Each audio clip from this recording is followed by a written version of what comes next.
ब्यावर से बड़ी खबर, एक्सप्रेसवे निर्माण के खिलाफ 3 गांवों में जबरदस्त विरोध देखने को मिल रहा है।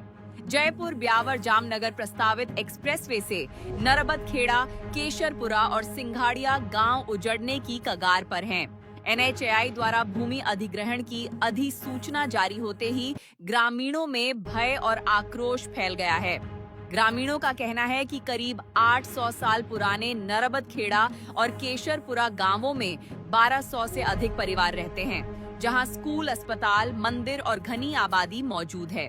ग्रामीणों का आरोप है कि पूरा गांव और कृषि भूमि अधिग्रहण की जद में आ रही है, जिससे हजारों लोगों की आजीविका और भविष्य पर संकट खड़ा हो गया है। ग्रामीणों ने उप मुख्यमंत्री दिया कुमारी के नाम ब्यावर विधायक शंकर सिंह रावत को ज्ञापन सौंपकर मांग की है कि एक्सप्रेसवे का मार्ग बदला जाए और गांवों को उजड़ने से बचाया जाए। कि हमारे इस हाईवे का रास्ता कहीं और से निकाले तथा हमारे विद्यालय तथा घरों को बचाए। हमें देश में विकास चाहिए, विनाश नहीं। और इस हाईवे का रास्ता कहीं और से निकाले तथा हमारे भविष्य को तथा सभी ग्रामवासियों के घरों को बचाए।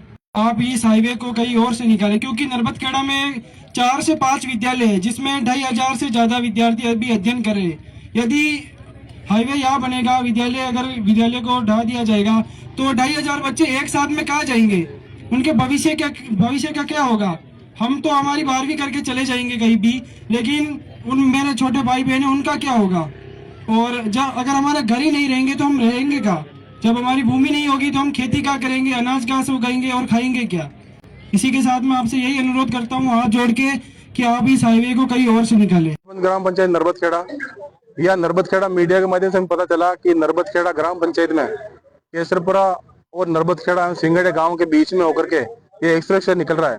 तो हमें इस चीज की जानकारी मिली और इस एक्सप्रेसवे के नीचे हम जब नक्शे में पता लगाया तो उसमें आबादी भूमि जो मकान बने हुए जहाँ 800-700 साल पुराने जो मकान बने हुए हैं और हमारा जो राजकीय विद्यालय, गैर राजकीय विद्यालय, इस क्षेत्र में विद्यालयों में कम से कम 4 से 5 हजार बच्चे जो अध्ययनरत है और इस गांव की आबादी जो कम से कम 5-6 हजार घरों की आबादी है और इतने मकान बने हुए 1800 मकान बने हुए, पक्के मकान बने हुए हैं, उसके ऊपर होकर हवा निकल रहा है। तो हमें रहा नहीं गया, हमसे मतलब मजबूर होकर हमें सड़कों पे आना पड़ा। हमें पता लगा कि इस काम को सबको बंद कराना है। हम आम पब्लिक सभी को हाथ लगी है और हम पुरजोर इसका विरोध कर रहे हैं कि इस हाईवे को कहीं ना कहीं और मोड़ दिया जाए। हम पूरी परिपूर्ण ताकत से हम लड़ेंगे, हम पीछे नहीं हटेंगे। हम आज भी सभी ग्राम पंचायत के लोगों ने और महिलाओं ने सबने मिलकर के इस कड़ी धूप के अंदर आज सुबह से यहाँ बैठे रहे, इस इंतजार में थे कि उप मुख्यमंत्री महोदय से हमारी बातचीत हुई थी कि वो यहाँ आएंगे, लेकिन किसी कारणवश उनको कोई विरोधी भावना का पता चला या कुछ भी रहा, लेकिन वो यहाँ नहीं आए पर। और विधायक साहब हमारे बीच में आज पधारे,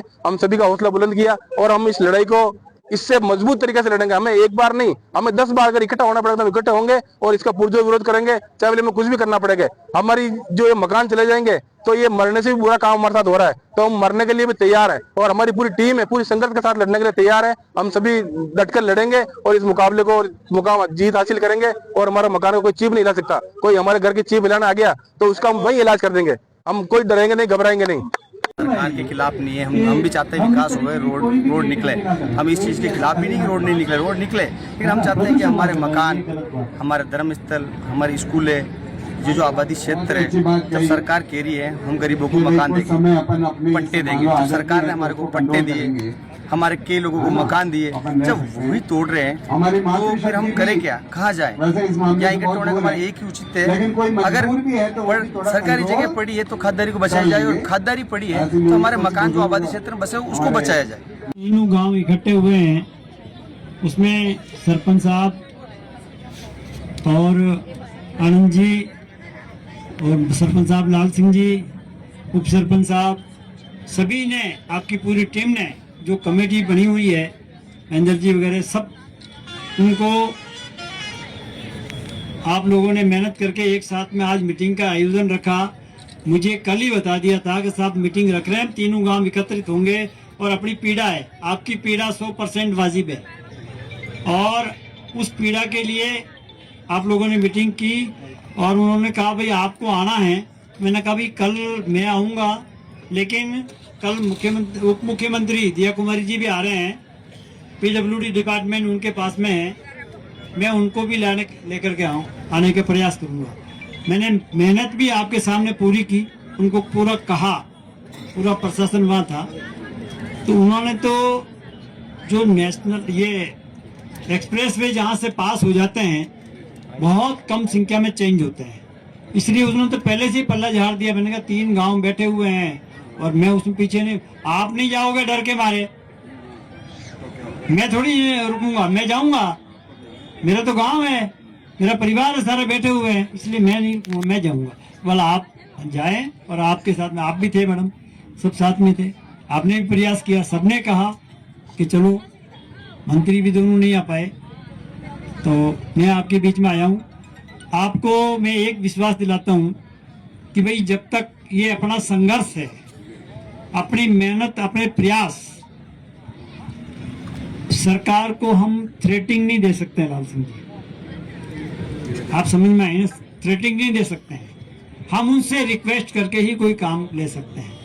अपने गांव में कहने के बाप बन नहीं खा सको, बेटो बन खा सको, आप मजबूर अपनी शांति से अपनी बात को रख करके, और कलेक्टर को भी मैंने अच्छी तरह से पूरी ब्रीफ करके बता दिया है मैं कि ये अमृत कौर अस्पताल की जगह जो है ना, इस जगह से बढ़िया कोई जगह पूरे ब्यावर में नहीं है। पूरे 3 गांव की जमीन जा रही है, उनके खाने पीने की जो पैदावारी होने वाली खेती है, कुएं बावड़ी सारे जा रहे हैं, मकान जा रहे हैं, स्कूलें जा रही है, फिर क्या बचेगा उनके पास में।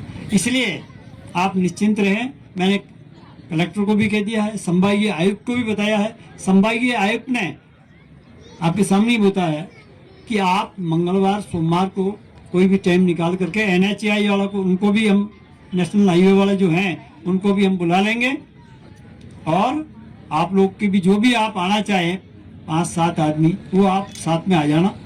और सरपंच साहब है, आपकी संघर्ष समिति के जो लोग हैं वो 5-7 आदमी आप लोग तय करके आप आना, मंगलवार बुधवार के दिन टाइम लेकर के, और अपन वहाँ जयपुर अजमेर का रखेंगे। अजमेर में ये NHAI वाला जो एक्सप्रेस वे निकलेगा उसका वो वहाँ बैठा हुआ अधिकारी, सबसे बड़ा जो है ऑफिस है।